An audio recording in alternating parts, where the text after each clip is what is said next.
Listen, I told y'all last week. I said this lady right here is gonna be bad news. I think she's gonna be bad news. I said it's gonna be dark, and she's going to be bad news. She is. So, per usual, we're gonna go over some scenes, give our overall review of the episode at the end, and maybe do some theory crafting or talk about what's going on here. Now, this episode, this is what I was looking forward to. The last half of the episode, but the first half of the episode is the main meat and potato. So we got the sister here, and she's aura farming. Okay? She's aura farming. Let me get to the scene with the aura. Right here. She aura farming right here. Why she standing like that? Why she standing like that with the heat coming from her like that? Why she doing that?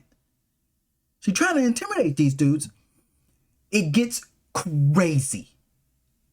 It gets crazy because man's here. Speed blitz his ass. Speed blitz him. And if you watch the episode, you can listen, you can hear the sound that it makes when she gets in close, right? She speed blitzed this man. Toast.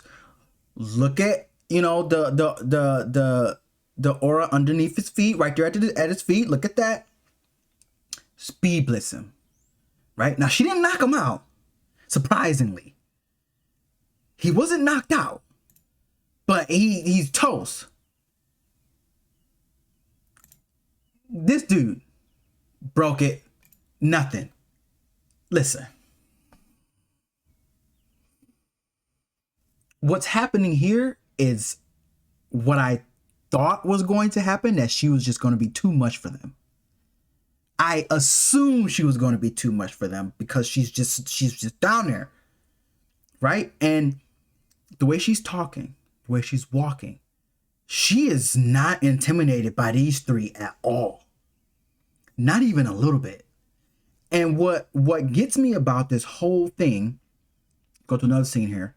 What gets me about this whole thing, now these little child infernos here are Hibana's old friends that she knew at this chapel, at this orphanage. Created child infernos from them, right? She is not hiding anything, and she's not afraid of Hibana and those other two dudes. She's just not afraid of them. Now we find out that she's the seventh pillar. 250 some odd years she's been scheming and doing things. How is she alive still? Who knows? But she's a problem. She's a problem. And what gets me about this whole thing, right? She's visited by this person here who helped her in some way, right? But this person disappears because she's out of strength, so she disappears. But the sister is still there. So we're going to see her again eventually. But what gets me about this whole thing, right?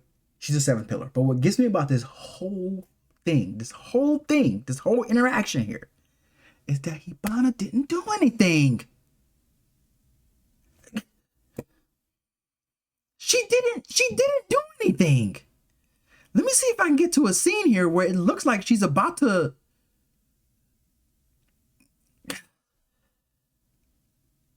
I mean, my God, right?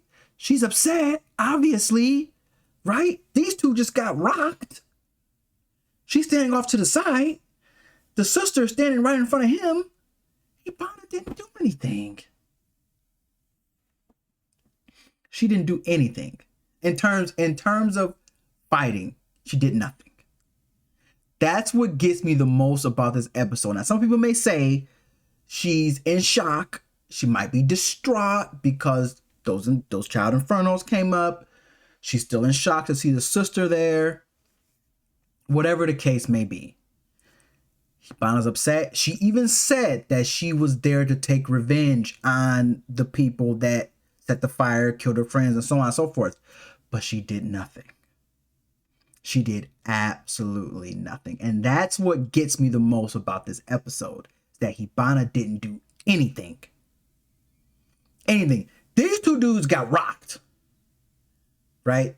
Those two got rocked. We don't care about them. They got rocked, right? But Hibana was what I was looking. It was who I was looking forward to the most, and she didn't do anything. So the later half of the episode is Vulcan helping Arthur to give him like a little power up, right? For his crafting a new sword for Arthur is what this second half is. Crafting a new sword for Arthur. He's gonna get a power up with this new weapon. That's really what the later half of this episode was. So not really much to discuss there, is that Arthur is going to be getting a power up here relatively soon. One thing that I did want to touch base on is that Joker keeps calling Benimaru the King of Destruction, right? A King of Destruction. He keeps calling Benimaru this. Well, at least in this episode, he's calling him this. And Benimaru is, right? And then he laughs. And then he does that. From the thought of the name. So I want to see Benimaru do something. Okay. I want to see Benimaru do something. Now, is it going to happen in this season? I'm not sure. There's only 4 episodes left. Okay. Keep that in mind. There's only 4 episodes left. I believe it's going to be 12 episodes. So there's 3. Actually, this is 8. So there's 3 left. 4. Okay, well, you get the idea, right? There's not much left in the season. Okay, there's not much left in the season. So I'm gonna give this episode, I'm probably gonna give it a 7, because while the first half was good, the second half, it was okay, right? Nothing to write home about. It was okay, but it would have got higher if Hibana actually did something. That to me is what brought the score down on the episode, is that she just didn't do anything. And again, people may say it was because she's in shock, she's distraught, she wasn't expecting to see her friends, yada, yada, yada. Whatever the case may be. She didn't do anything. The other 2 dudes got rocked. The sister did what I was hoping she would do. But, so I got to give it a 7. Based off of Hibana not doing anything alone, I got to give it a 7. But let me know what you guys think. How do you think Hibana's actions were in this episode? Do you think she should have done something? Are you okay with her not doing anything? The sister speed blitzing my man's over there and wrecking him and just showing how powerful she actually is. And she's also a 7th pillar. It's getting interesting. It's getting real interesting. We're getting to the climax. We really are. But let me know what you guys think in the comment section below. That's all I have for this one.